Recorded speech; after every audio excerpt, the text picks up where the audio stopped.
طيب يا برو، ناس كتير قالت لي، تمام، قالت لي واتساب وكده، قالت لي لينك النسخة او لينك التليجرام، تمام، مش موجود. ليه؟ لان انا اصلا مش مفعل، نسيت افعل التعليق اللي هو السماح بالتعليقات وكده، تمام. ف تمام، هقول لك على حاجة.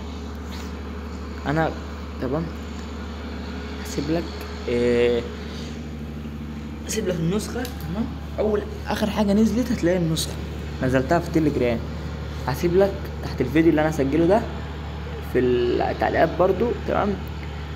في التعليقات اول كومنت هينزل هيبقى لينك قناة، تمام. لينك القناة اهو، تمام، اهو. هتروح جاي متك عليه، خلصنا. استنى، بتتك عليه بس تكاية واعمل اوكي، خلصنا. بص، هيفتح معاك بدون اي مشكلة. استنى بس. طيب يا برو، فتح معايا اهو، تمام. هتلاقي نسخة التليجرام الصراحة ضايعة، مبقاش الا 56 بس عضو، فيا ريت تقدرني فيها تمام، وظبطني فيها وكده.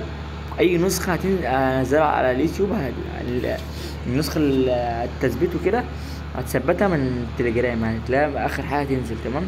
خلصنا. والنسخة تبقى من غير باسورد، شلت الباسورد عشان خاطرك انت بس، تمام.